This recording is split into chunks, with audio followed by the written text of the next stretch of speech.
বিশ্ব বাণিজ্যের গুরুত্বপূর্ণ রুট লোহিত সাগরের অশান্ত জলরাশিতে একক আধিপত্য প্রতিষ্ঠা করে ফেলেছে ইয়েমেনের হুথি বিদ্রোহীরা। ইসরায়েল অভিমুখে যাওয়া জাহাজগুলোর জন্য রীতিমতো ত্রাস হয়ে উঠেছে তারা। লোহিত সাগর পেরিয়ে ইসরায়েলের দিকে যাওয়ার মানেই যেন মৃত্যুর মুখোমুখি যাত্রা। লোহিত সাগরের শান্ত জলরাশি এখন বাণিজ্যের জন্য এক বিপজ্জনক রণক্ষেত্র। হুথিদের এই দাপটে বদলে গেছে শত শত বছরের বাণিজ্য মানচিত্র। ইসরায়েলের সঙ্গে বাণিজ্যে না জড়াতে বৈশ্বিক জাহাজগুলোকে বারবার সতর্ক করে আসছে হুথিরা। এরপরও নিষেধ অমান্য করায় মিসাইল কিংবা ড্রোন হামলা চালিয়ে ইসরায়েল প্রীতি দেখানো জাহাজগুলোকে চরম শিক্ষা দিচ্ছে তারা। আর এই জাহাজগুলোর পরিণতি অসহায়ের মতো চেয়ে দেখা ছাড়া ইসরায়েলের আর কিছুই করার থাকছে না। সোমবার এবার লোহিত সাগরে ইসরায়েলি একটি তেল ট্যাঙ্কারে মিসাইল হামলা চালিয়েছে হুথি বিদ্রোহীরা। এই হামলার ফলে গুরুত্বপূর্ণ এই আন্তর্জাতিক জলপথে আবারও জাহাজ চলাচল ঝুঁকির মুখে পড়েছে।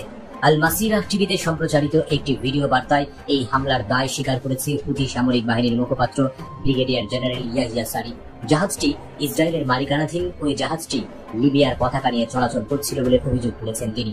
আর সেই কারণেই সেটিতে মিসাইল হামলা চালানো হয়েছে বলে জানিয়েছে এই হুথি মুখপাত্র। মধ্যপ্রাচ্যের জাহাজ চলাচল পর্যবেক্ষণকারী ব্রিটিশ সামরিক বাহিনীর একটি ইউনিট জানিয়েছে, সৌদি আরবের ইয়ানবু শহরের কাছে লোহিত সাগরে একটি জাহাজে বিস্ফোরণের শব্দ শোনা গেছে। ওই জাহাজটির উপর খুব দ্রুত গতিতে কিছু একটা আঘাত হানার শব্দ শোনা গেছে বলেও জানিয়েছে ব্রিটিশ সামরিক বাহিনীর ওই ইউনিট।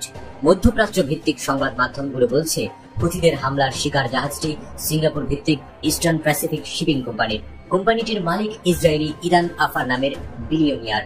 ইসরায়েলি মালিকানাধীন হওয়ায় এর আগেও এই কোম্পানিটির জাহাজ হামলার শিকার হয়েছিল। অবশ্য হুথিদের নতুন এই হামলার পর তাৎক্ষণিক কোনো মন্তব্য করেনি ইস্টার্ন প্যাসিফিক শিপিং কোম্পানি। সামুদ্রিক নিরাপত্তা সংস্থা অ্যামরো বলছে, স্কারলেট রে নামের জাহাজটি যে ইসরায়েলের মালিকানাধীন তা সবারই জানা। আর সে কারণেই হুথিরা জাহাজটিতে মিসাইল হামলা চালিয়েছে বলে মনে করছে সংস্থাটি।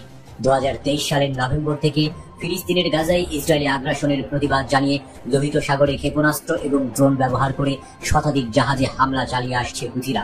ইসরায়েলকে অর্থনৈতিকভাবে পঙ্গু করতেই এসব হামলা চালিয়ে আসছে গোষ্ঠীটি। তাদের এই অভিযানে এখনো পর্যন্ত ইসরায়েল সংশ্লিষ্ট 4টি জাহাজ লোহিত সাগরের অতল জলরাশিতে ডুবে গেছে।